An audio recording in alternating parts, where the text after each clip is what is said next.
Shalom. येशू ख्रिस्ताच्या पवित्र नावात तुम्हा सगळ्यांचं मनापासून स्वागत.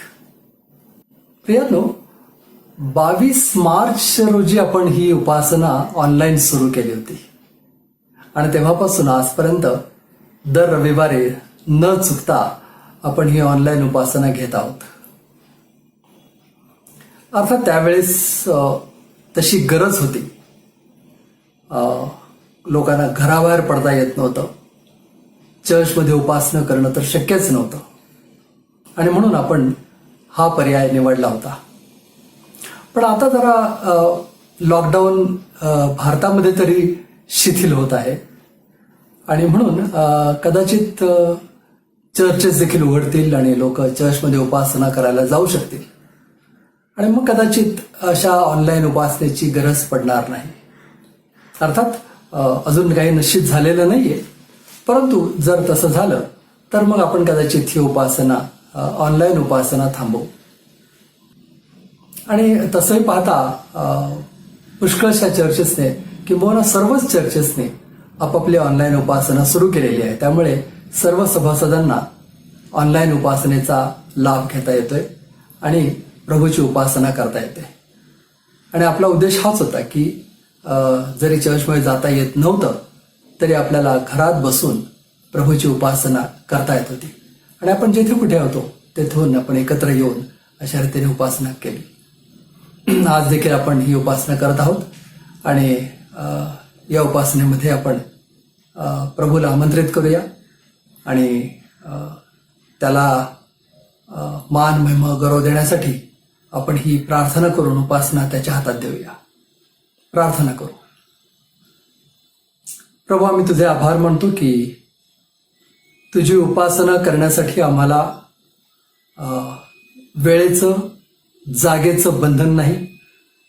आम्ही जेथे आहोत तेथून तुझी उपासना करू शकतो आणि गेल्या अनेक रविवारी तू आमचं सहाय्य केलंस की आम्ही वेगवेगळ्या प्रदेशामधून, वेगवेगळ्या प्रांतामधून, वेगवेगळ्या देशांमधून अशा रीतीने या उपासनेच्या द्वारे एकत्र येऊन एक मनाने तुझी उपासना करू शकलो. प्रभुदेव, आम्ही खरोखरच तुझे आभारी आहोत की आम्हाला तू अशा प्रकारे सहाय्य केलंस आणि तू आम्हाला कदापि एकाकी पडू दिले नाहीस. प्रभुदेवा, आम्ही खरोखरच मनापासून तुझे आभार मानतो आणि आजची देखील उपासना आम्ही तुझ्या हातात सोपवतो. तू आमचं सहाय्य कर. आम्ही तुझं गौरव करावं, तुला सर्वोच्च मान द्यावा, तुझी उपासना आत्म्याने आणि खरेपणाने करावी यासाठी तूच आमचं मार्गदर्शन कर. तू आम्हाला चालव, आपल्या पवित्र आत्म्याद्वारे आम्हाला चालव.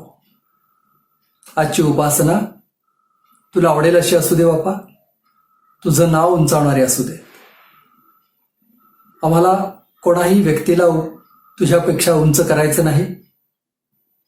प्रभुदेवा, आम्हाला केवळ तुला उंच करायचं आहे आणि म्हणून ही उपासना आम्ही तुझ्या हातात देतो. आमची प्रार्थना तू ऐकलीस म्हणून तुझे आभार मानतो. येशूच्या नावानं प्रार्थना करतो म्हणून तू ऐक बापा. आमेन. चला तर प्रियांनो, आता आपल्या उपासनेला सुरुवात करूया. आजचा उपासनेचा कार्यक्रम अगदी भरगच्च आहे आणि खास विशेष आहे. कसा तो तुम्हाला आता लवकरच समजेल. परंतु त्यापूर्वी आपण स्तुती आराधना करूया आणि देवाच्या सानिध्याचा अनुभव घेऊया.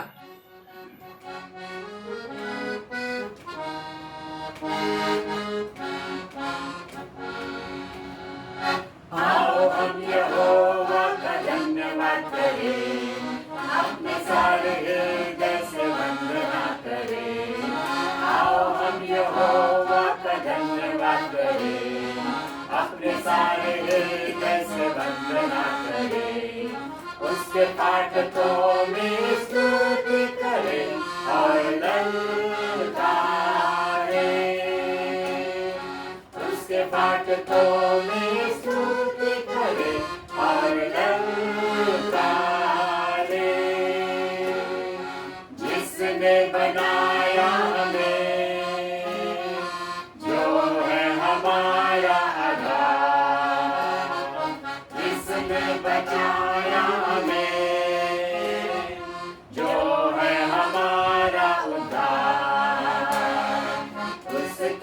जय जय हो आराधना, उसकी हो जय जय सदा, उसकी हो जय जय हो आराधना, उसकी हो जय जय सदा। आओ हम यहोवा का धन्यवाद करें, अपने सारे हृदय से वंदना करें। आओ हम यहोवा का धन्यवाद करें, अपने सारे हृदय से वंदना करें। उसके फाटकों में स्तुति करें और ललकारें, उसके फाटकों में स्तुति करें और ललकारें। अपने सारे तन मन से हम उसकी महिमा करें, जो है शिफा और निजात, उसकी प्रशंसा करें। वो है जग का त्राता और तारनहार, वो है सबों का प्रधान। वो है जग का त्राता और तारनहार, वो है सबों का प्रधान। आओ हम यहोवा का धन्यवाद करें, अपने सारे हृदय से वंदना करें। आओ हम यहोवा का धन्यवाद करें, अपने सारे हृदय से वंदना करें। उसके फाटकों में स्तुति करें और ललकारें, उसके फाटकों में स्तुति करें और ललकारें, उसके फाटकों में स्तुति करें और ललकारें।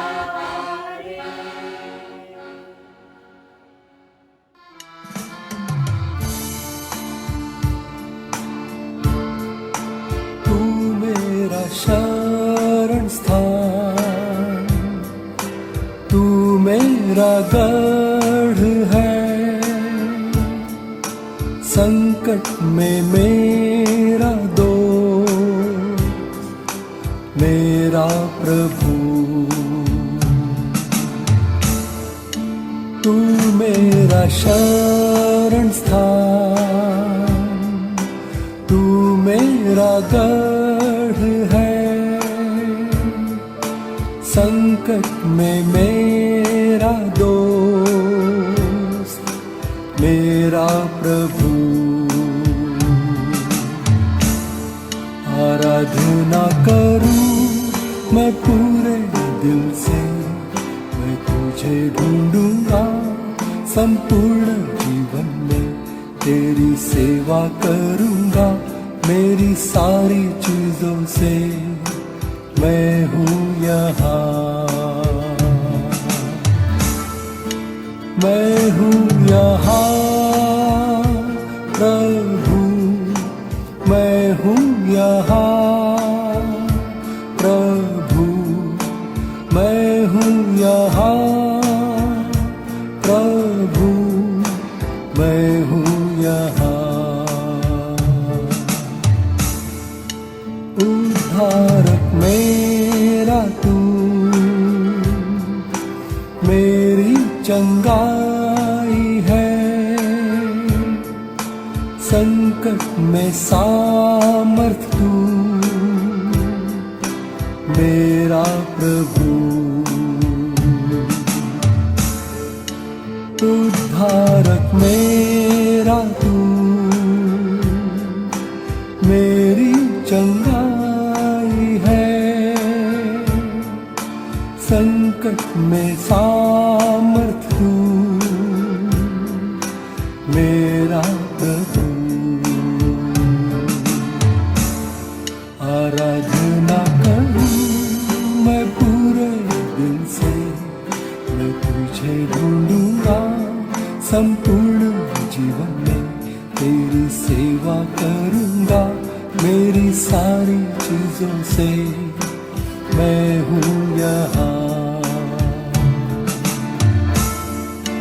मैं हूँ यहाँ प्रभु, मैं हूँ यहाँ प्रभु, मैं हूँ यहाँ प्रभु, मैं हूँ यहाँ।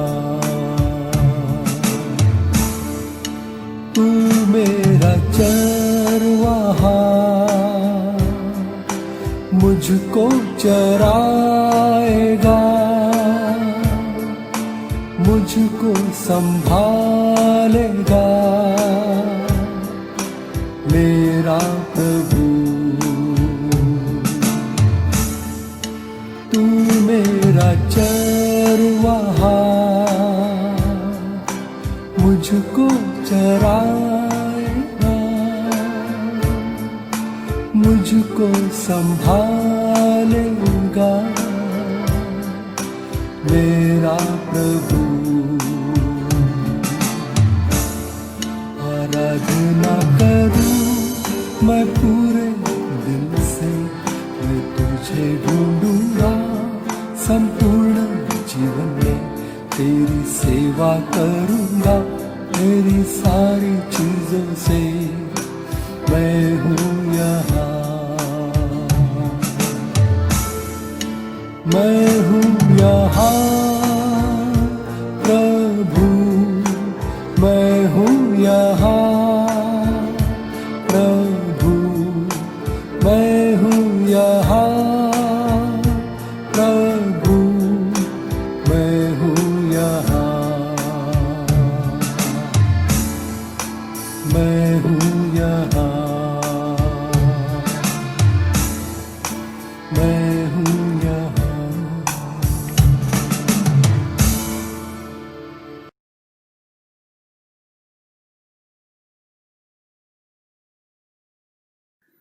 प्रियांनो, या स्तुती आराधनेमध्ये सहभागी होऊन तुम्हीही प्रभूच्या सानिध्याचा अनुभव घेतला असेल अशी आशा आहे.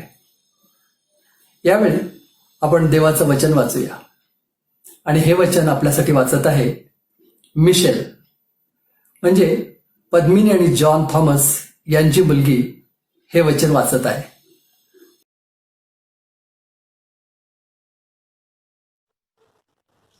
माकृत शुभवर्तमान याचा 10वा अध्याय, वचने 13 ते 16.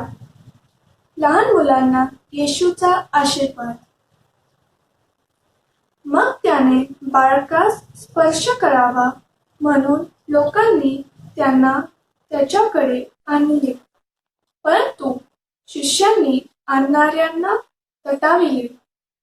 ते पाहून येशूला फार वाईट वाटले आणि तो त्यांना म्हणाला, बाळकास माझ्याजवळ येऊ द्या.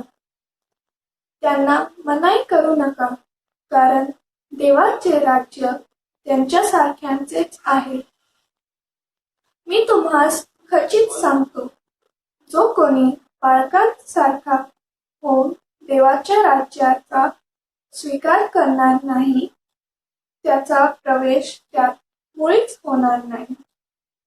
तेव्हा त्याने त्यांना कवटाळून व त्यांच्यावर हात ठेवून त्यांना आशीर्वाद दिला.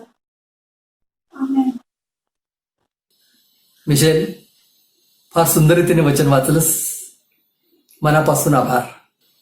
प्रियांनो, यावेळेस आपण आता एक विशेष गीत ऐकणार आहोत आणि हे गीत सादर करत आहेत डॉर्थी आणि शरीना, म्हणजे स्मिता आणि दीपक उजगरे यांच्या मुली. अमेरिकेतून हे गीत ते सादर करत आहेत.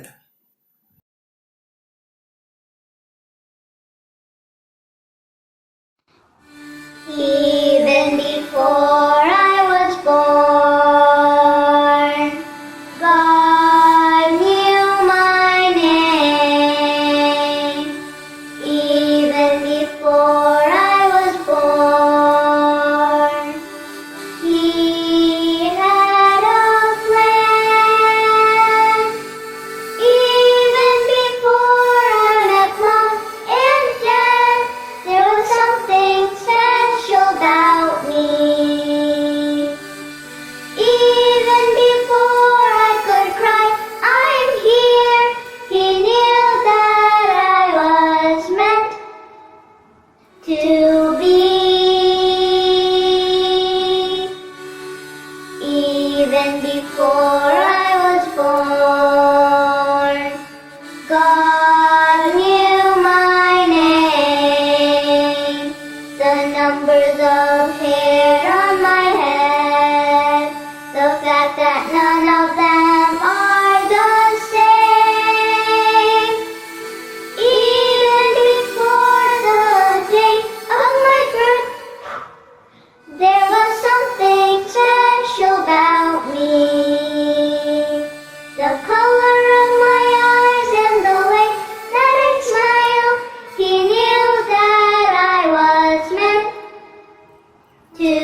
आवडलं ना हे गाणं? किती सुंदर होतं ना? डॉरथी आणि शरीना, तुमचे मनापासून आभार. यावेळेस आपण प्रार्थना करणार आहोत आणि या प्रार्थनेमध्ये आपलं पुढारी पण करत आहे जोशुआ, म्हणजे विजय आणि वैशाली बनसोडे यांचा मुलगा. चला तर आपण प्रार्थना करूया.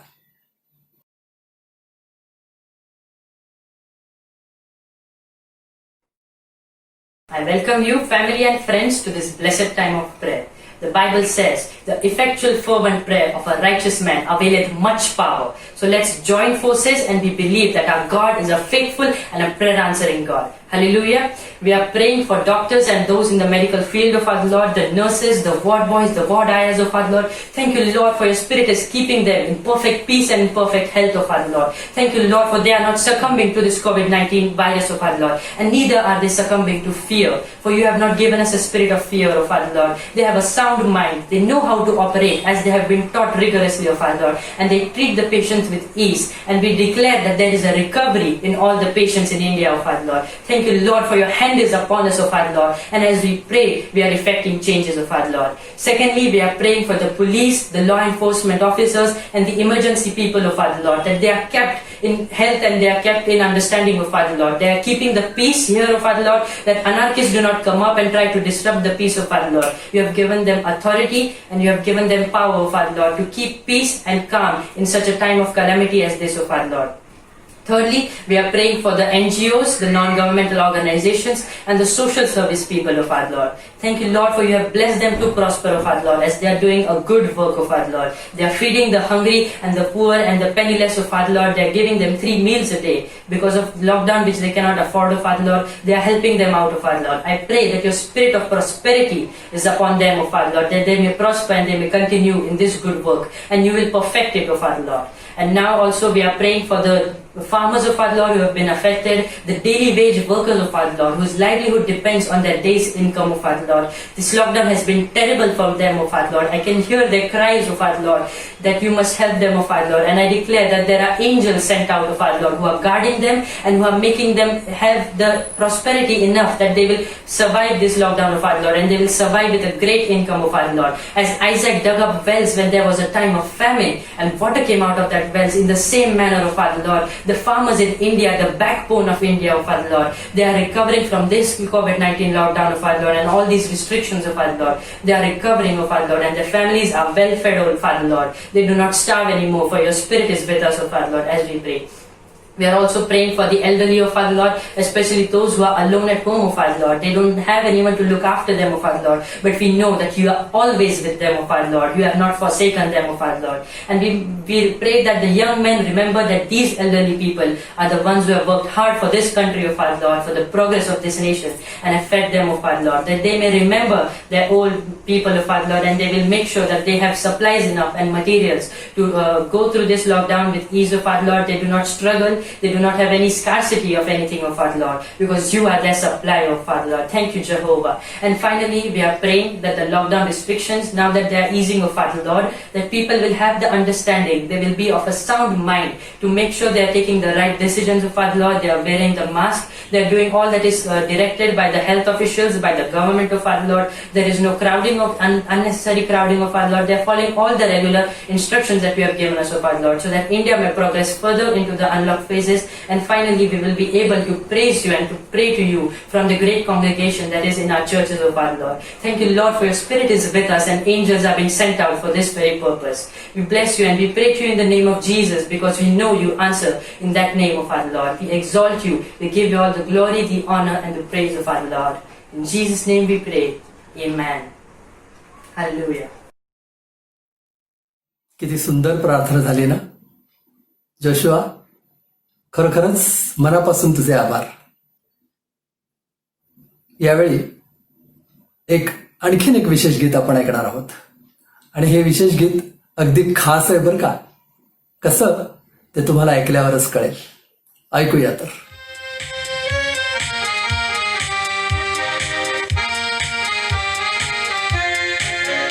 शुभकामना संजय और मिश्र को शुभकामना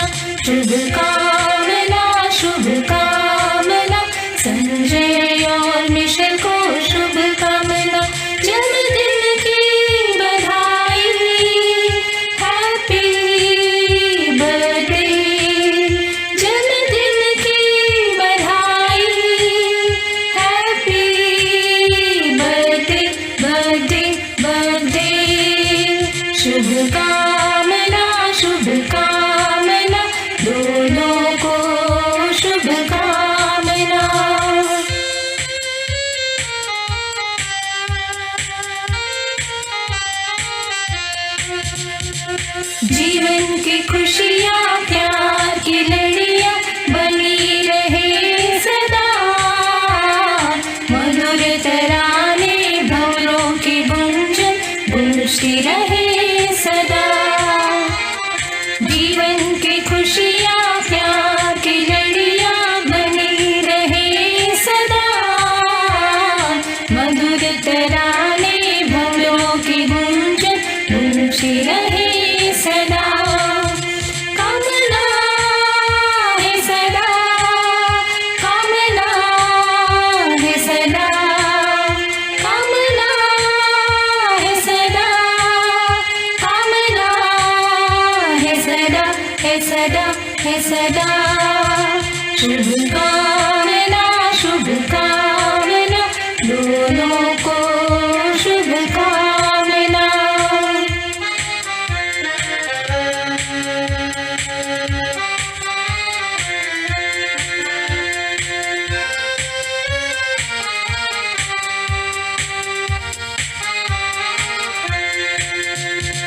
प्रभु की आशीष दया की बारिश बहती रहे सदा, प्रेम का झरना दिल में तुम्हारे बहता रहे सदा। प्रभु की आशीष दया की बारिश बहती रहे सदा, प्रेम का झरना दिल में तुम्हारे बहता रहे सदा। कामना है सदा, कामना है सदा, कामना है सदा, कामना है सदा, है सदा, है सदा। शुभकामना शुभकामना दोनों को शुभकामना।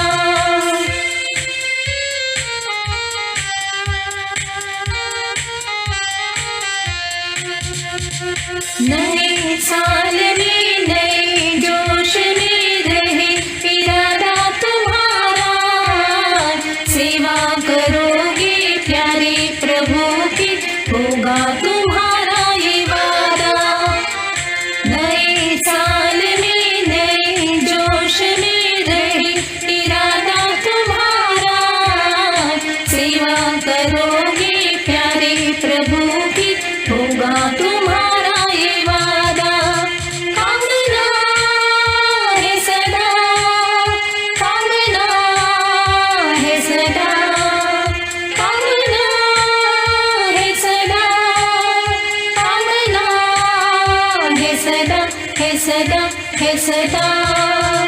शुभकामना शुभकामना दोनों को शुभकामना, शुभकामना शुभकामना दोनों को शुभकामना, शुभकामना शुभकामना दोनों हे विशेष गीत वाढदिवसाचं संजय आणि मिशेल यांची नावं घेऊन जरी घेतलेलं होतं तर देखील या आठवड्यामध्ये ज्या अनेकांचे वाढदिवस आहेत त्या सगळ्यांसाठी हे विशेष गीत होतं आणि हे विशेष गीत सादर केलं होतं साताऱ्याहून अपर्णा, संजीवनी आणि शरद गायकवाड यांनी. आवडलं ना तुम्हाला? प्रियानो, यावेळेस आपण अजून एक शास्त्रभाग वाचूया आणि हा शास्त्रभाग आपल्यासाठी वाचत आहे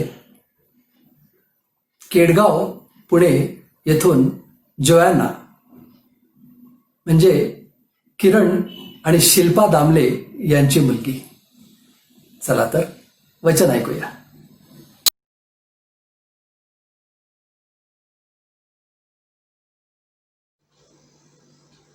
प्रेज द लॉर्ड. आपण शास्त्रभाग वाचूया. इफिस्करास पत्र ह्याचा 6वा अध्याय 1-4 वचन. मुलांनो, प्रभूमध्ये तुम्ही आपल्या आईबापांच्या आज्ञात राहा, कारण हे योग्य आहे. आपला बाप व आपली आई यांचा मान राख, ह्यासाठी की तुझे कल्याण व्हावे व तू पृथ्वीवर दीर्घायू असावे. अभिवचन असलेली हीच पहिली आज्ञा आहे. बापांनो, तुम्ही आपल्या मुलांना चिरडीस आणू नका, तर प्रभूच्या शिस्तीत व शिक्षणात त्यांना वाढवा. आमेन. जोयांना, हे सुंदर वचन वाचलंस त्याबद्दल तुझे मनापासून आभार. यावेळेस मी तुम्हाला म्हटलंच होतं की आजचा कार्यक्रम फार भरगच्च आहे. आणखीन एक रॅप आपण ऐकणार आहोत आणि हा रॅप सादर करत आहे जोशुआ विजय बनसोडे. ऐकूया तर.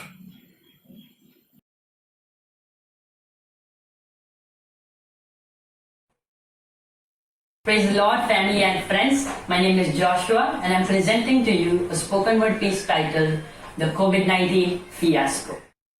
It's time to let them know. Let's go. There's something wrong with our world. We are being locked in our home. Told to be still as God alone. But we won't. Though the world around is full of fear, don't be scared. Be of good cheer, for the coming of our Lord is very near. But while some are waiting, procrastinating, there's a divine collision and they think it's an illusion, but it's not. Satan's plans and devices aren't failed. Have faith. Don't be derailed, for in the spirit we have prevailed. But we gotta do something about it. We have to pray, we have to fast. Tell the people that these are the days of the last, because they are. The gospel is being preached everywhere. Don't be shy, you know the end times are here. For upon Jesus do we cast all our care. It's not by power, not by might, but by the Spirit we won the fight. We walk by faith and not by sight. Around the world we're studying our life. The pandemic is a fiasco, a debacle. Have trust, for we've broken off the shackle. The pandemic is a fiasco, a debacle. Have trust, for we've broken off the shackle. Hallelujah, praise the Lord. Hallelujah, praise the Lord. In the mighty name of Jesus, we have won this battle. In the mighty name of Jesus, we have won this battle. Thank you. काय मंडळी, आवडलं ना rap? किती सुंदर सुवार्ता होती त्याच्यामध्ये. खरंच ही मुलं कौतुक करण्यासारखं काम करतायत ना. देव त्यांना भरपूर आशीर्वाद देव. चला तर मंडळी, आता देवाच्या वचनाकडे वळूया. देवाचा संदेश आपल्याकडे आज आणत आहेत आपले आवडते देवाचे सेवक reverend Sanjay David Gaikwad. Shalom. आज आनंद वाटतो पुन्हा एकदा या माध्यमातून आपल्याशी सर्वांशी बोलता येतं, तुमची भेट घेता येते, याचा मला अतिशय आनंद वाटतो. या दिवसामध्ये, या लॉकडाऊनच्या दिवसामध्ये एक बातमी कदाचित आपण ऐकली असेल की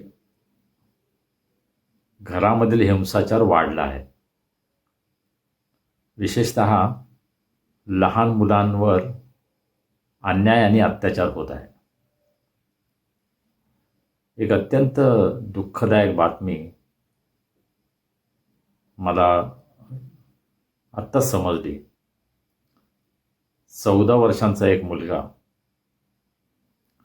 ओडिसामध्ये, केवळ तो प्रभू येशू ख्रिस्तावर प्रेम करतो, प्रभू येशू ख्रिस्ताची प्रार्थना करतो म्हणून काही दुष्ट लोकांनी त्याला पळवून नेलं आणि त्याची अत्यंत क्रूररीतीनं हत्या केली. 14 वर्षांचा एक किशोरवयीन मुलगा. परंतु आपल्या येशूवरच्या भक्तीसाठी, प्रेमाखातर त्याला आपला जीव गमावा लागला. हा किती भयंकर गोष्टी आज आमच्या आसपास घडत आहेत, आमच्या देशात घडत आहेत. अमेरिकेमध्ये जॉर्ज फ्लॉइड या एका गुन्हेगाराचा अत्यंत वाईट रीतीनं पोलिसांनी छळ केला आणि त्यामध्ये त्याचा जीव गेला. आणि संपूर्ण जगामध्ये एक आगडोंब उसळला. सगळीकडे निदर्शनं चालू आहेत. आमचे काही भारतीय जे परदेशामध्ये राहतात ते सुद्धा त्याचा अतिशय हिरिरीनं त्या संबंधी बोलत आहेत, विरोध करत आहेत, आणि ही फार चांगली गोष्ट आहे. परंतु आपण जर भारतामध्ये आसपास आपली नजर फिरवली तर आमच्या हे लक्षात येईल की अशा घटना रोज घडत आहेत. दलित, स्त्रिया, लहान मुलं ज्यांच्यावर अत्याचार होत आहेत, त्यांची हत्या होत आहे, परंतु त्याच्या विरुद्ध इतका मोठा आवाज भारतामध्ये जाऊ द्या, जगामध्ये जाऊ द्या, कदाचित त्या राज्यामध्ये सुद्धा कोणी त्याविरुद्ध आवाज उठवत नाही. आणि अशा परिस्थितीमध्ये आपण राहत आहोत.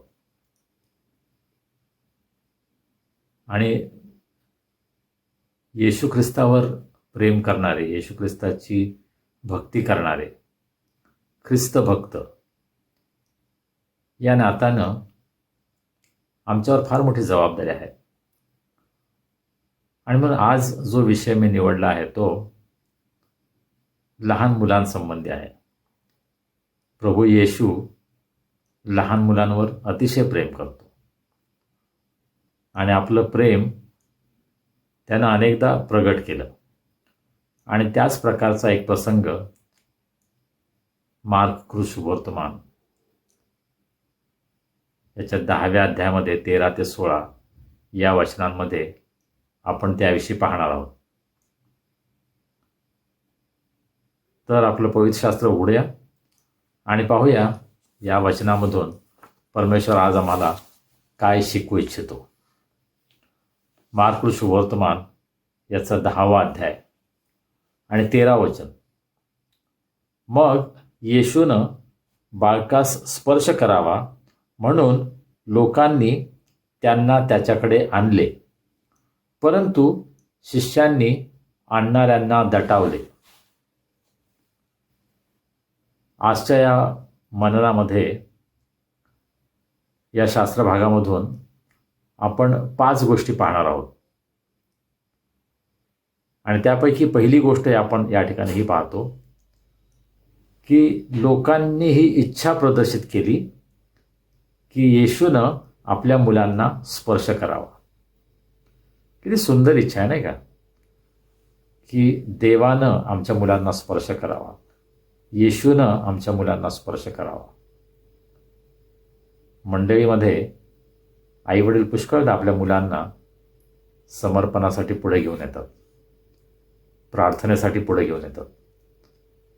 आणि पाळक साहेबांनी, एल्डर्सनी त्यांच्यावर हात ठेवून त्यांच्यासाठी प्रार्थना करावी अशी अपेक्षा काही आईवडील करतात आणि फार सुंदर इच्छा आहे ती.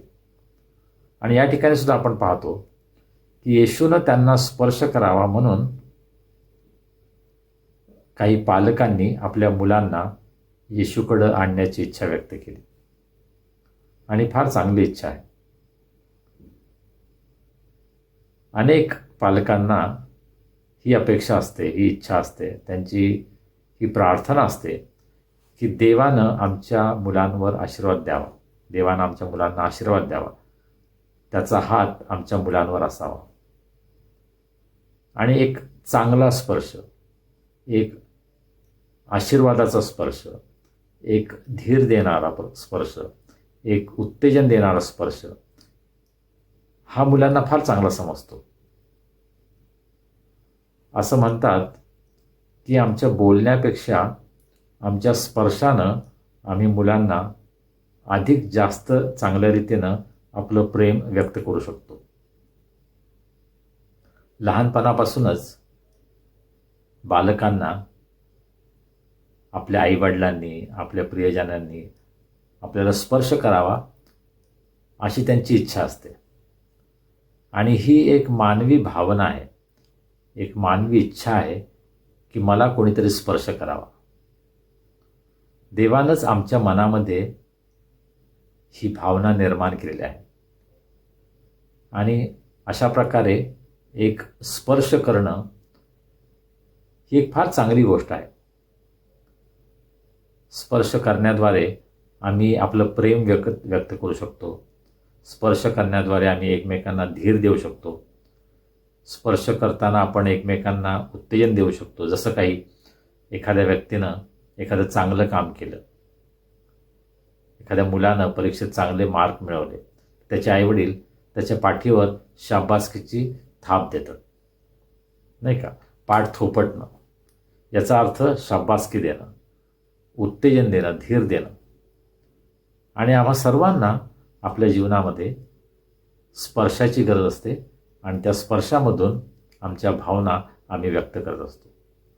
आणि पहा किती सुंदर गोष्ट आहे की आईवडिलांची इच्छा होती की हा जो प्रभू येशू आहे, हा जो यहुद्यांचा एक शिक्षक आहे, जो एक पुष्कळ चांगली कामं करत होता, अनेक रोग्यांना तो बरं करत होता, अनेक चमत्कार तो करत होता, गोरगरीब गरजवंत त्यांना तो मदत करत होता, आणि त्यानं आमच्या मुलांना स्पर्श करावा ही इच्छा आईवडिलांनी व्यक्त केली. किती सुंदर इच्छा, नाही का. आपल्या मुलांच्या बाबतीमध्ये आपण अनेक गोष्टींची अपेक्षा करतो. आपल्या मुलांना चांगलं शिक्षण मिळावं, आपल्या मुलांना चांगले कपडे असावेत, कदाचित चांगली खेळणी आपण आणतो, आणि आईवडिलांच्या शक्तीमध्ये जे असेल त्यांच्या शक्तीप्रमाणे जे उत्तमातलं उत्तम ते आपल्या मुलांना देण्याचा आईवडील नेहमी प्रयत्न करत असतात. त्यासाठी ते स्वतः स्वार्थत्याग करतात, स्वतः कष्ट घेतात, पुष्कळदा स्वतःकडे दुर्लक्ष करतात, स्वतःला त्रास देऊन, स्वतःला दुःख झालं तरी हरकत नाही, परंतु माझ्या मुलांना चांगलं मिळायला पाहिजे, अशा प्रकारे आईवडिलांची इच्छा असते. आणि ती फार चांगली इच्छा आहे. परंतु प्रियजन हो, देवानं माझ्या मुलाला स्पर्श करावा, देवाचा स्पर्श माझ्या मुलाला व्हावा, त्याचा अनुभव त्याला व्हावा, यासाठी आम्ही प्रयत्न केला आहे का? दुसरी गोष्ट मला यावरून आपल्याला सांगायची आहे की स्पर्शाद्वारे आम्ही एकमेकांना उत्तेजन देऊ शकतो, एकमेकांना धीर देऊ शकतो, आपलं प्रेम व्यक्त करू शकतो. अशा बऱ्याच गोष्टी आहेत. आम्ही अर्थात आत्ता लॉकडाऊनमध्ये आहोत, सोशल डिस्टन्सिंग, त्यामुळं आम्हाला एकमेकांना स्पर्श करणंसुद्धा आता कठीण झालं आहे. आमच्या मनामध्ये भीती आहे, शंका आहे की ही व्यक्ती करोनाबाधित तर नाही, त्याच्यामुळं मला तर करोना होणार नाही, आणि म्हणून आम्ही एकमेकांपासून शारीरिकदृष्ट्या दूर गेलेलो आहोत. परंतु जे आपले प्रियजन आहेत त्यांच्यासाठी आपण आपलं प्रेम, आपलं कळवळा, आपली आस्था एकमेकांसाठी आपण व्यक्त करू शकतो या स्पर्शाद्वारे. मला आपल्याला हा प्रश्न विचारायचा आहे, आपल्या स्वतःच्या मुलांसाठी आपण नेहमीच चांगल्या गोष्टी करतो. आपण त्यांना कदाचित उचलून घेतो, त्यांना आपल्या मिठीमध्ये घेतो, त्यांचे आपण मुके घेतो, आणि आपल्या मुलांसाठी आपलं प्रेम आपण वेगवेगळ्या मार्गाने प्रगट करतो. परंतु याच प्रकारचं प्रेम आम्ही जी आमची स्वतःची मुलं नाहीत त्यांच्यासाठी कधी व्यक्त केलं आहे? कदाचित आमच्या मंडळीमध्ये असतील, कदाचित आमच्या शेजारी असतील, कदाचित आमच्या नातेवाईकांमध्ये असतील. अशी मुलं कदाचित असतील की ज्यांना प्रेमाचा स्पर्श माहीत नाही. त्यांच्याकडे तुम्ही गेला आहात का? त्यांना आपलं प्रेम आपण प्रगट केलं आहे का? मला ज्या व्यक्तीला मी भेटेन त्या व्यक्तीला स्पर्श करून प्रेम व्यक्त करायला मला खूप आवडतं, उत्तेजन द्यायला, धीर द्यायला, आणि विशेषतः लहान मुलांना जवळ घ्यायला मला खूप आवडतं. आणि म्हणून पुष्कळदा लहान मुलं माझ्याकडे धावत येतात आणि मी त्यांना जवळ घेतो, त्यांच्याशी बोलतो, आणि त्यांना खूप छान वाटतं, आनंद वाटतो. अशा प्रकारे आपण करत आहोत का? मला असं वाटतं हा देवाचा स्वभाव आहे. देव आपलं प्रेम आमच्यासाठी प्रगट करतो आणि देव आम्हाला स्पर्श करतो आणि आम्ही सुद्धा आमच्या जीवनामध्ये इतरांना अशा प्रकारे स्पर्श करून देवाचं प्रेम, आपलं स्वतःचं प्रेम, आपला जिव्हाळा, आपला कळवळा, त्यांच्या बाबतीमध्ये असलेलं आपली आस्था ही आपण प्रगट करण्याचा प्रयत्न करायला पाहिजे. तर ही पहिली गोष्ट या वचनामध्ये आपल्याला पाहायला मिळते. परंतु पहा, त्याच वचनामध्ये आपल्याला एक अत्यंत दुःखदायक अशी गोष्ट पाहायला मिळते. आणि काय आहे ती? पहिल्या वचनाचा दुसरा भाग, परंतु शिष्यांनी आणणाऱ्यांना दटावले. पहा किती भयंकर गोष्ट आहे ना. लोकांची इच्छा होती की प्रभू येशू ख्रिस्तानं आपल्या मुलांना स्पर्श करावा. किती सुंदर इच्छा आहे त्यांची. त्याने देवाचं वचन ऐकलं होतं, प्रभू येशू ख्रिस्ताचं प्रवचन त्यांनी ऐकलं असेल, प्रभू येशू ख्रिस्त फार सुंदर गोष्टी सांगतो ते त्यांनी ऐकलं होतं, प्रभू येशू ख्रिस्ताला मुलं आवडतात हे त्यांना माहीत होतं. आणि म्हणून प्रभू येशू ख्रिस्तानं आपल्या मुलांना स्पर्श करावा म्हणून ते प्रभू येशू ख्रिस्ताकडे आपल्या मुलांना आणण्याचा प्रयत्न करत होते. परंतु त्यांच्या प्रभू येशू ख्रिस्ताच्या भेटण्यामध्ये अडखळण कोणाचं झालं? प्रभू येशू ख्रिस्ताच्या शिष्यांचं. का प्रभू येशू ख्रिस्ताचे शिष्य म्हणजे त्यांच्याविषयी आपल्याला किती आदर आहे नाही का, की देवाचे ते फार महान सेवक होते. प्रभू येशू ख्रिस्ताबरोबर त्यांनी सेवा केली. प्रभू येशू ख्रिस्ताच्या हाताखाली ते तयार झाले. त्यांनी प्रभू येशू ख्रिस्तानं त्यांना शिक्षण दिलं, तयार केलं, सेवेसाठी तयार केलं. आणि हे शिष्य काय करत आहेत? तर या लोकांना, आपल्या मुलांना प्रभू येशू ख्रिस्ताकडे आणण्यापासून ते अडखळण करत आहेत, ते थांबवत आहेत, रागवत आहेत ते लोकांना. प्रभू येशू ख्रिस्त फार बिझी आहे, त्याला ह्या लहान मुलांना वगैरे भेटायला वेळ नाही. आणि अशा प्रकारे मुलांमध्ये आणि प्रभू येशू ख्रिस्तामध्ये एक भिंत ते निर्माण करत आहेत, एक अडखळण तयार करत आहेत. आणि अत्यंत भयंकर गोष्ट आहे. परंतु आज सर्वत्र हे घडत आहे, सर्व ठिकाणी. आम्ही जे मोठे आहोत, आम्ही जे पुढारी आहोत, आम्ही पुष्कळदा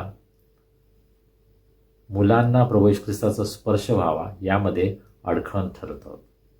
आमच्या बोलण्याद्वारे, आमच्या कृतीद्वारे, आमच्या विचारांद्वारे, आमच्या वागण्याद्वारे पुष्कळदा लहान मुलांना प्रभू येशू ख्रिस्ताकडे येण्यापासून आपण वंचित करत आहोत. आमच्यामुळं कदाचित प्रभू येशू ख्रिस्ताकडे येण्यापासून मुलं वंचित होत आहेत, दूर होत आहेत. आणि आम्ही त्यासाठी अडखळण ठरलो आहोत. आम्ही आज स्वतःच्या जीवनाचा विचार करायला पाहिजे की माझ्या जीवनामध्ये मी असं काही करत आहे का की ज्यामुळं लहान मुलांना प्रभू येशूकडे येण्यापासून मी अडखळण निर्माण करेन. प्रभू येशू ख्रिस्ताकडे येण्यासाठी त्यांना मी प्रतिबंध करत आहे, त्यांना मी निराश करत आहे, डिस्करेज करत आहे.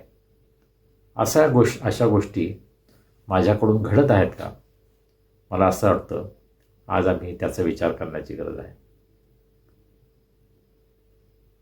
आमच्या जीवनामध्ये, आमच्या मंडळीच्या जीवनामध्ये, आमच्या कौटुंबिक जीवनामध्ये, आमच्या सामाजिक जीवनामध्ये मुलांना आम्ही किती महत्त्व देतो? मुलांविषयी आम्ही किती विचार करतो? केवळ स्वतःच्या मुलांसाठी नाही, परंतु सर्वसाधारण इतर मुलांसाठी. विशेषतः आमच्या आजूबाजूला अशी असंख्य मुलं आहेत की ज्यांना कदाचित घरामध्ये प्रेम मिळत नाही, कदाचित त्यांच्या घरामध्ये सर्व सुविधा उपलब्ध नाही आहेत. त्यांना रोजचं अन्न, चांगले कपडे, खेळणी अशा बऱ्याच गोष्टी ज्या आहेत की ज्या मुलांना मिळण्याचा हक्क आहे त्या गोष्टी आज मुलांना मिळत नाही. आणि आज जसं मी तुम्हाला सुरुवातीला सांगितलं की या लॉकडाऊनच्या काळामध्ये मुलांवर अत्याचार होत आहेत. देवाचा स्पर्श मुलांना व्हावा ही देवाची इच्छा आहे. परंतु आज जगामध्ये दुष्टरीतीनं मुलांना स्पर्श करणारे लोक आहेत. द इव्हिल टच, अत्यंत दुष्टरीतीनं मुलांचा दुरुपयोग आज होत आहे. लहान मुलांवर वेगवेगळ्या प्रकारे अत्याचार होत आहेत. शारीरिक अत्याचार होत आहेत, मानसिक अत्याचार होत आहेत, सामाजिकदृष्ट्या अत्याचार होत आहेत, लैंगिकदृष्ट्या अत्याचार होत आहेत. आणि पुष्कळदा या गोष्टी समाजासमोर येत नाहीत. मी एका फेसबुकच्या ग्रुपवर आहे, ह्युमन्स फॉर बॉम्बे, आणि त्या ठिकाणी काही वेळेस अशा गोष्टी ज्यांच्यावर असे प्रसंग आलेले आहेत ते आपल्या जीवनाविषयी सांगत आहेत की लहानपणी त्यांच्यावर कशा रीतीनं त्यांच्याच नातेवाईकांनी अत्याचार केले आणि कितीतरी दुःखामध्ये त्यांना जीवन घालवावं लागलं. आज लहान मुलांना आपण कसं पाहत आहोत? त्यांच्याकडे आम्ही दुर्लक्ष करत आहोत का? त्यांच्यावर आम्ही अत्याचार करत आहोत का? हा प्रश्न आज प्रत्येक व्यक्तीनं, मंडळीनं, समाजानं विचारण्याची गरज आहे. आणि त्यावर आम्ही उपाय शोधण्याची गरज आहे की मुलांना या गोष्टीपासून आम्ही कशा रीतीनं त्यांचं संरक्षण करायला पाहिजे, त्यांचा बचाव आम्ही कसा करायला पाहिजे. इंटरनॅशनल जस्टिस मिशन ही एक संस्था भारतामध्ये फार सुंदर कार्य करते. विशेषतः ज्या मुलींना अत्यंत लहान वयामध्ये व्यवसायामध्ये ढकललं जातं, त्यांच्यावर जबरदस्ती केली जाते, आणि केवळ मुलीच नाही परंतु मुलांवर सुद्धा अशा प्रकारचे अत्याचार होतात, आणि त्यांना सोडवण्यासाठी ही संस्था कार्य करते. वर्ल्ड विजन सारखी संस्था आहे की जी लहान मुलांमध्ये कार्य करते. आणि अशा अनेक संस्था आपल्याला माहीत असतील की ज्या लहान मुलांमध्ये सेवा करतात. आम्ही आध्यात्मिकरित्या सुद्धा लहान मुलांना मदत करायचा प्रयत्न करतो, जसं scripture union, youth for Christ, child evangelism fellowship, अशा बऱ्याच संस्था आहेत की ज्या लहान मुलांना त्यांच्या जीवनामध्ये आध्यात्मिकरित्या कशा रीतीने आम्हाला मदत करता येईल, प्रभू येशू ख्रिस्ताची जिवंत देवाची कशी त्यांना ओळख होईल या दृष्टीने प्रयत्न करत आहेत. आणि प्रभू येशू ख्रिस्तानं, देवानं आमच्यासाठी जे उत्तम जीवन नेमलेलं आहे, आम्हा प्रत्येकासाठी देवाची फार सुंदर योजना आहे. आणि त्यामध्ये आम्ही कशा रीतीनं लहान मुलांना वाढण्यासाठी मदत करावी या दृष्टिकोनातून आम्ही वेगवेगळ्या ज्या संस्था आहेत त्याद्वारे प्रयत्न करत आहोत. स्क्रिप्चर युनियनच्या माध्यमातून पुण्यामध्ये आम्ही बरेच प्रयत्न करत आहोत. त्यांना देवाच्या वचनाची गोडी लागावी, त्यांना बायबलमधील गोष्टी आम्हाला सांगता याव्यात, आणि एकंदरीत रीतीनं त्यांचं जीवन हे समृद्ध व्हावं, आशीर्वादित व्हावं या दृष्टीने आम्ही प्रयत्न करत आहोत. आज मुलांना देवाच्या स्पर्शाची गरज आहे, परंतु प्रश्न हा आहे की तुम्ही आणि मी त्यामध्ये अडखळण ठरत आहोत का? आणि म्हणून आम्ही सावध होण्याची गरज आहे. तर प्रियजन, आपण दोन गोष्टी पाहिल्या. पहिली गोष्ट की लोक आपल्या मुलांना प्रभू येशू ख्रिस्ताकडे आणत होते यासाठी की प्रभू येशूनं त्यांना स्पर्श करावा, परंतु शिष्यांनी त्यांना दटावलं. या दोन गोष्टी आपण पाहिल्या. आणि मग 14 वचन आपण हे पाहतो, ते पाहून येशूला फार वाईट वाटले आणि तो त्यांना म्हणाला, बाळकास माझ्याजवळ येऊ द्या, त्यांना मनाई करू नका, कारण देवाचे राज्य त्यांच्यासारख्याचेच आहे. पहा, ज्यावेळेस प्रभू येशू ख्रिस्तानं पाहिलं की आईवडिलांची इच्छा आहे की मुलांना माझ्याजवळ आणावं, मी त्यांना स्पर्श करावा, परंतु माझे शिष्य त्यांना दटावत आहेत, रागवत आहेत, त्यांना थांबवत आहेत, त्यावेळेस येशूला अतिशय वाईट वाटलं. प्रभू येशूला अतिशय वाईट वाटलं. इंग्रजीमध्ये जो शब्द आहे NIV जीजस वॉज इंडिग्नंट, याचा अर्थ तो रागावला, अपसेट झाला. पहा, ज्यावेळेस मुलांसाठी आमचं जीवन अडखळण होतं त्यावेळेस देवाला त्याचा अतिशय राग येतो.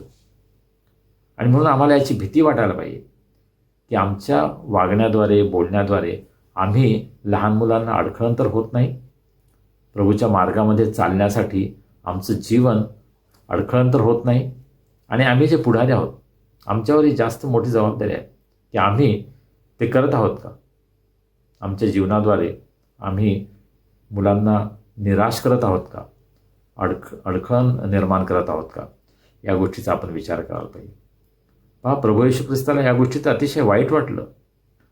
आज आमच्या मंडळीमध्ये पाहून, आमच्या कुटुंबाकडे पाहून, आमच्या समाजाकडे पाहून प्रभू येशू ख्रिस्ताला आनंद होईल की त्याला वाईट वाटेल? आम्ही नेहमी पेपरमध्ये बातम्या वाचतो की कशा रीतीनं लहान मुलांवर अत्याचार होतात आणि पुष्कळदा ते घरामध्ये होतात, त्यांच्या ओळखीच्या लोकांकडून होतात, नातेवाईकांकडून होतात. आणि घर हे पुष्कळदा लहान मुलांसाठी सुरक्षित जागा नाही आहे. खरं म्हणजे घर ही सर्वात सुरक्षित जागा कोणत्याही व्यक्तीसाठी असते. परंतु पहा, या लॉकडाऊनच्या काळामध्ये आम्ही बातम्या ह्या ऐकत आहोत की लहान मुलांवरचे अत्याचार वाढत आहेत. याचा अर्थ घरसुद्धा त्यांच्यासाठी सुरक्षित नाही आहे. मग कोणती जागा सुरक्षित असेल? जर त्यांचं घरच त्यांच्यासाठी सुरक्षित नाही तर अशी कोणती जागा आहे की ती सुरक्षित असेल?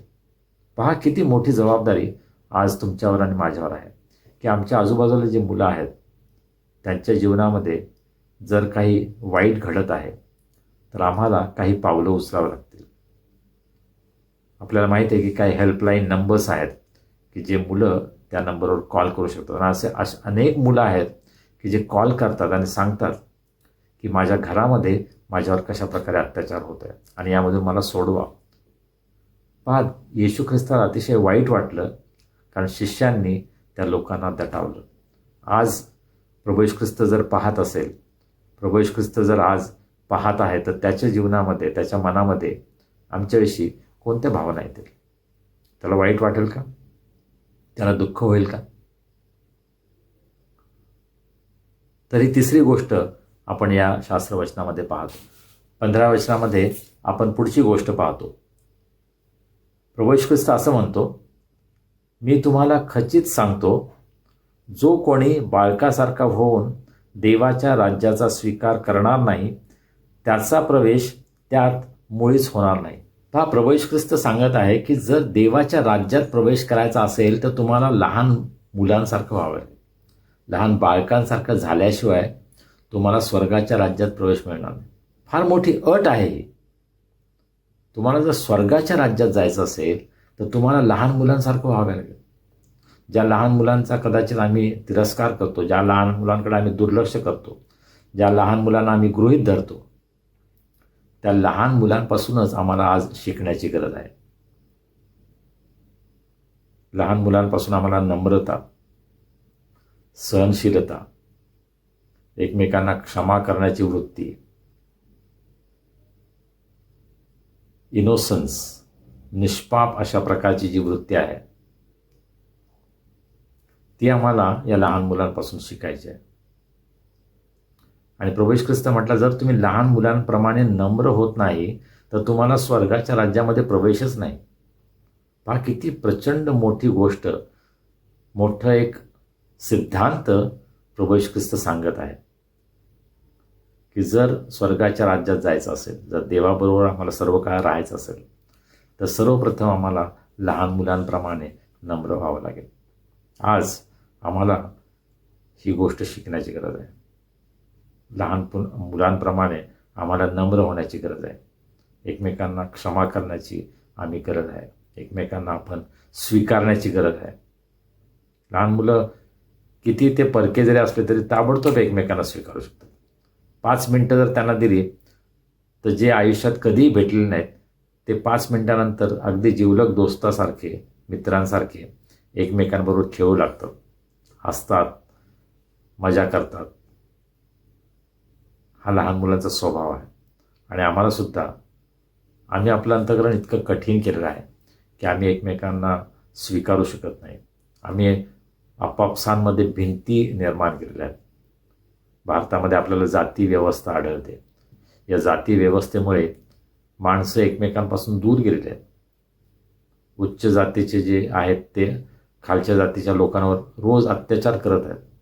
भयंकर गोष्टी आपल्या भारतामध्ये घडत आहेत हे आम्हाला माहीत आहे. आणि संपूर्ण जगामध्ये अशा प्रकारे जे दलित आहेत, जे गरीब आहेत, जे असहाय्य आहेत, ज्या स्त्रिया आहेत, मुलं आहेत, त्यांच्यावर अत्याचार होत आहेत हे आम्हाला पाहायला मिळतं. आणि प्रभू येशू ख्रिस्त म्हटलं, लहान मुलांसारखं तुम्ही झाल्याशिवाय तुम्हाला स्वर्गाच्या राज्यात प्रवेश मिळणार नाही. पहा, आम्ही आपलं स्वतःचं जीवन आज तपासून पाहण्याची गरज आहे.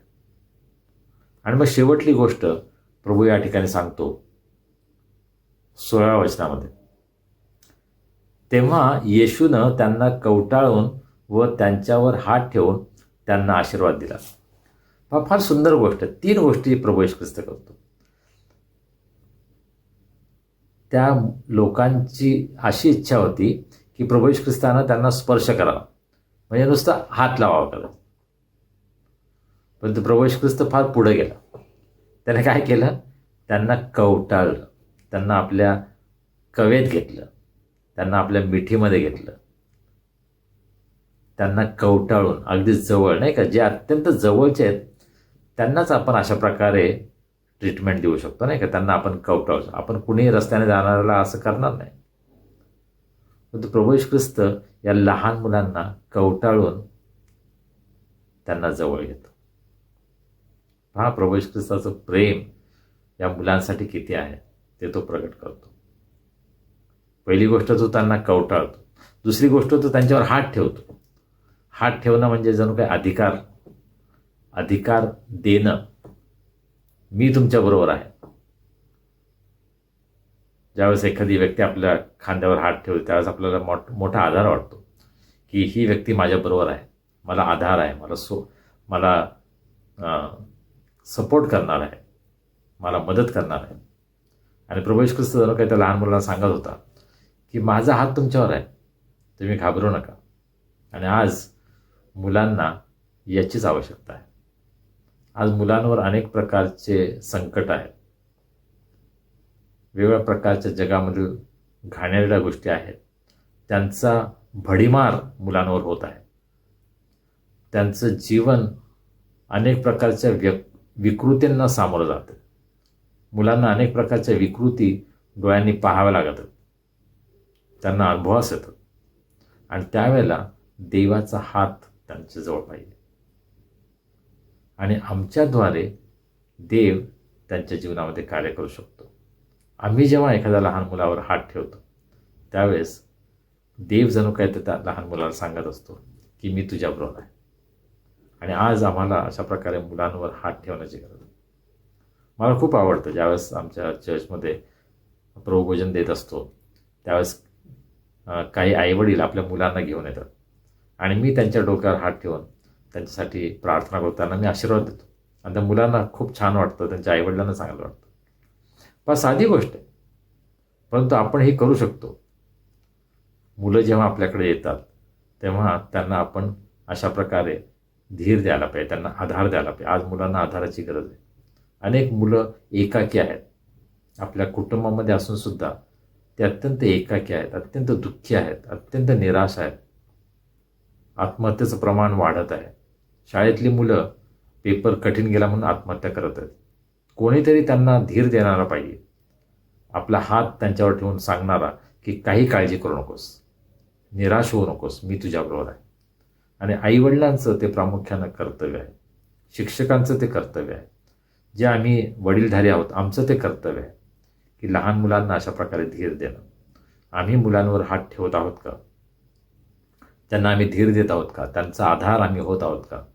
हा प्रश्न आज आम्ही विचारायला पाहिजे. आणि शेवटली गोष्ट प्रभू येशू ख्रिस्त करतो, तो त्यांना कवटाळतो, त्यांच्यावर हात ठेवतो आणि त्यांना आशीर्वाद देतो. देवाच्या आशीर्वादाची आज प्रत्येक मुलाला गरज आहे. या जगामधील सर्वात उत्तम गोष्ट जर आम्ही मुलांना देऊ शकत असू तर ती म्हणजे देवाचा आशीर्वाद. आम्ही त्यांना उत्तम कपडे देऊ, आम्ही त्यांना उत्तम खायला प्यायला देऊ, आम्ही त्यांना चांगली खेळणे देऊ, आम्ही त्यांना उत्तम शाळेत टाकू, सर्व जे जगातले उत्तम आहे ते त्यांना देऊ. पण त्यामध्ये जर देवाचा आशीर्वाद नसेल तर ते जीवन व्यर्थ आहे, त्या जीवनाचा नाश होणार आहे. आणि म्हणून देवाचा आशीर्वाद त्या मुलाच्या त्या मुलीच्या जीवनामध्ये असणं हे फार महत्त्वाचं आहे. आणि हे आम्ही करत आहोत का? मुलांच्या जीवनामध्ये देवाचा आशीर्वाद त्याला प्राप्त व्हावा यासाठी आम्ही काय करत आहोत? त्यासाठी पहिली गोष्ट ही आपण करायला पाहिजे की त्या मुलाला आपण देवाच्या समोर आणायला पाहिजे. शमूएलाच्या आईनं शमूएलाचा जन्म होण्या अगोदरच त्याला देवाला समर्पित केलं होतं. मी सुद्धा त्यावेळेस माझी साक्ष सांगितली की माझ्या आईनं सुद्धा मी जन्मण्या अगोदरच प्रार्थना केली होती आणि सांगितलं होतं की मी त्याला तुझ्या सेवेमध्ये देईन. आम्ही आपल्या मुलांना देवाच्या हातामध्ये सोपवायला सुरुवात करायला पाहिजे. जन्मापासूनच आपण आपल्या मुलांना देवाला समर्पित करायला पाहिजे. देवाच्या आज्ञेमध्ये राहण्यासाठी, देवाच्या वचनामध्ये राहण्यासाठी, देवाच्या मार्गामध्ये चालण्यासाठी आम्ही त्यांना मदत करायला पाहिजे. देवाचा आशीर्वाद त्यांच्या जीवनामध्ये सर्वदा त्यांना मिळावा यासाठी आम्ही काय प्रयत्न करत आहोत? आम्ही आमच्या मुलांच्या शिक्षणासाठी खूप धडपड करतो, खूप आम्ही पैसा खर्च करतो. आमच्या मुलांच्या लग्नासाठी आपण पुष्कळ धडपड करतो, पैसा खर्च करतो. परंतु देवाचा आशीर्वाद त्यांच्या जीवनामध्ये मिळावा, आध्यात्मिक आशीर्वाद, देवाबरोबरचं त्यांचं नातं हे योग्य प्रकारचं असावं, प्रभू येशू ख्रिस्ताची त्यांना तारणारा म्हणून ओळख व्हावी, यासाठी आम्ही काही केलं आहे का? सर्वात पहिली जबाबदारी आईवडिलांची आहे की आपल्या मुलांना देवाची ओळख व्हावी, आपल्या मुलांचं तारण व्हावं, आपल्या मुलांचा नवा जन्म व्हावा, यासाठी आईवडिलांची पहिली जबाबदारी आहे. आणि त्यानंतर जे आध्यात्मिक पुढारी आहेत, चर्चचे पाळक असतील, एल्डर्स असतील, सेवक असतील, त्यांची कदाचित जबाबदारी असेल. परंतु सुरुवातीला आईवडिलांची ही जबाबदारी आहे की आपल्या मुलांसाठी प्रार्थना करणं, त्यांना देवाची ओळख व्हावी, त्यांनी आपलं जीवन देवाला समर्पित करावं, प्रभू येशू ख्रिस्ताला आपला तारणारा आणि प्रभू म्हणून स्वीकारावं. यासाठी आईवडील काय करत आहेत का? पुष्कळ आईवडील मला भेटतात आणि सांगतात की माझ्या मुलासाठी प्रार्थना करा, तो ऐकतच नाही, तो असं करतो तसं करतो. तुम्ही लहानपणापासून काय केलं? मला अर्थात मी नेहमी मदत करतो, मला आवडतं मदत करायला. परंतु माझा प्रश्न हा असतो की तुम्ही त्याला देवाच्या मार्गामध्ये राहण्यासाठी लहानपणापासून मदत केली का? त्याच्यासमोर तुम्ही कोणते प्राधान्य ठेवलेले आहेत? आपल्या कुटुंबामध्ये तुम्ही देवाच्या वचनाला प्राधान्य दिलं आहे? पुष्कळ ख्रिस्ती कुटुंबामध्ये देवाच्या वचनाला महत्त्व दिलं जात नाही. देवाचं वचन हे महत्त्वाचं नाही आहे, इतर सर्व गोष्टी महत्त्वाच्या आहेत. परंतु देवाचं वचन, पवित्रशास्त्र, देवाची आज्ञा या गोष्टी महत्त्वाच्या नाही आहेत. आणि मग देव कसा आशीर्वाद देईल? देवानं आपल्या मुलांना आशीर्वाद द्यावा अशी जर आमची इच्छा असेल तर लहानपणापासूनच देवाच्या वचनामध्ये वाढण्यासाठी आम्ही त्याला मदत करायला पाहिजे. आमची मुलगी अनुग्रहा 3 वर्षाची होती तेव्हा आम्ही तिला पहिलं बायबल दिलं, टॉडलर्स बायबल. मी आजसुद्धा ते बायबल जपून ठेवलेलं आहे. त्याच्यावर तिने रेघोट्या मारल्या, बरंच काय काय केलं. परंतु तिच्या जीवनामध्ये तिला देवाच्या वचनाची गोडी असावी, एक ओढ निर्माण व्हावी, यासाठी प्रथमपासूनच आम्ही तिला देवाचं वचन द्यायचा प्रयत्न केला. आज अनेक घरामध्ये मुलांना देवाचं वचन शिकवलं जात नाही. कदाचित प्रभूची प्रार्थना, 23वा स्तोत्र, बस थांबला आमचा प्रवास. परंतु देवाचं वचन रोज वाचणं, मनन करणं, प्रार्थना करणं, ही सवय आम्ही आपल्या मुलांना लावत आहोत का? देवानं जर आपल्या मुलांना आशीर्वाद द्यावा आमची इच्छा आहे तर देवाच्या मार्गामध्ये चालण्यासाठी आम्ही त्यांना मदत करत आहोत का? आणि आज मला विशेषतः आईवडिलांना हे आव्हान करायचं आहे की तुम्ही आपल्या मुलांच्या जीवनामध्ये देवाचे आशीर्वाद मिळावेत यासाठी काय करत आहात? आज आपण या वचनामधून 5 गोष्टी पाहिल्या. मार्क शुभवर्तमानाचा 10वा अध्याय 13 ते 16 या वचनामध्ये 5 गोष्टी आपण पाहिल्या. पहिली गोष्ट, लोकांनी आपल्या मुलांना प्रभू येशू ख्रिस्ताकडे आणलं यासाठी की येशूने त्यांना स्पर्श करावा. किती सुंदर इच्छा आहे. आज सुद्धा अनेक आईवडील आपल्या मुलांना देवाकडे आणतात यासाठी की देवाने त्यांना स्पर्श करावा. फार सुंदर इच्छा आहे ती. परंतु शिष्यांनी त्यांना दटावलं. शिष्य अडखळण ठरले. आज तुम्ही आणि मी पुष्कळदा मुलांसाठी अडखळण होऊ शकतो आणि म्हणून आम्ही सावध राहण्याची गरज आहे की माझ्या जीवनामध्ये मी लहान मुलांसाठी अडखळण तर होत नाही. आणि मग 14व्या वचनामध्ये 3री गोष्ट आपण पाहिली की येशूला फार वाईट वाटलं. येशू अतिशय दुःखी झाला. तो अपसेट झाला की आपले शिष्य काय करतात. मी यांना ट्रेनिंग देत आहे देवाच्या राज्यामध्ये आणि हे लहान मुलांना देवाच्या राज्यामध्ये आणण्यामध्ये अडखळण होत आहेत. आणि कदाचित आज प्रभू येशू ख्रिस्त आमच्याकडे पाहिल्यानंतर आमच्या बाबतीमध्ये दुःखित होणार नाही. त्याला वाईट तर वाटणार नाही. त्याला क्रोध तर येणार नाही ना. आम्ही याविषयी विचार करायला हवा. आणि मग चौथी गोष्ट, एक महत्त्वाचा सिद्धांत त्याने सांगितलं की जर तुम्ही बाळकासारखे झाले नाही तर तुम्हाला स्वर्गाच्या राज्यात प्रवेशच नाही. पुढच्या गोष्टी दूरच, तुम्हाला प्रवेशसुद्धा नाही. आणि म्हणून बाळकासारखं तुम्हाला व्हायला हवं. आपल्या शिष्यांच्या बाबतीमध्ये ज्यावेळेस त्यांनी पाहिलं की त्यांचा वाद चालला की मोठं कोण, त्यावेळेस एका लहान मुलाला त्यांच्यामध्ये उभं केलं आणि सांगितलं जोपर्यंत तुम्ही या बाळकासारखे होत नाहीत तोपर्यंत तुम्हाला स्वर्गाच्या राज्यात प्रवेश नाही. तुम्हाला जर देवाच्या राज्यात मोठं व्हायचं असेल तर या बाळकापासून शिका, या मुलापासून शिका. आणि आज आम्हाला मुलांपासून शिकण्याची गरज आहे. आमची मुलं आम्हाला पुष्कळ चांगल्या गोष्टी शिकवतात. Our children are our teachers. They can teach us something very beautiful. But we need to be willing, we need to be humble to learn from children. आणि मग शेवटली गोष्ट आपण पाहिली की प्रभू येशू ख्रिस्ताने त्यांना केवळ स्पर्शच नाही केला, त्यांना कवटाळलं, त्यांच्यावर हात ठेवला आणि त्यांना आशीर्वाद दिला. पहा, देवाची योजना किती सुंदर आहे. प्रभू येशू ख्रिस्त मुलांवर इतकं प्रेम करतो. तो म्हणतो त्यांना माझ्याजवळ येऊ द्या, त्यांना मना करू नका. कारण प्रभू येशू ख्रिस्ताची इच्छा आहे की त्यांना कवटाळावं, त्यांना त्यांच्यावर हात ठेवावा. एक धीराचा, सामर्थ्याचा, प्रीतीचा, उत्तेजनाचा हात ठेवावा अशी प्रभू येशू ख्रिस्ताची इच्छा आहे. आणि त्यांना आशीर्वाद दिला. देवबाप मुलांना आशीर्वाद देण्यासाठी उत्सुक आहे. आम्ही त्यासाठी काय करतो? मुलांना देवाने आशीर्वाद द्यावा यासाठी आम्ही काही प्रयत्न करत आहोत का? मी तुम्हाला सांगितलं जसं scripture union, youth for Christ अशा अनेक संस्था आहेत. चाइल्ड इव्हँजेलिझम फेलोशिप, लहान मुलांमध्ये काम करणाऱ्या पुष्कळ संस्था आहेत. संडे स्कूल्स आहेत आमचे चर्चचे. यामधून लहान मुलांना देवाची प्रीती कळावी यासाठी आम्ही प्रयत्न करत आहोत. त्यासाठी आमचं योगदान काय की त्यांनी त्यांचं काम करावं, त्यांनी त्यांचे प्रयत्न करावेत, आम्ही आपलं काम करू, अशा प्रकारे आपण वागत आहोत का? आमची सुद्धा जबाबदारी आहे की अशा संस्थांना आपण मदत करायला पाहिजे. आपण स्वतः त्यामध्ये भाग घ्यायला पाहिजे. आपण स्वयंसेवक म्हणून, व्हॉलंटियर्स म्हणून, स्टाफ म्हणून. आज आम्ही पुण्यामध्ये स्क्रिप्चर युनियनसाठी आम्हाला स्टाफ मिळावा यासाठी प्रयत्न करत आहोत, प्रार्थना करत आहोत. पण अद्याप आम्हाला कोणी व्यक्ती मिळाली नाही.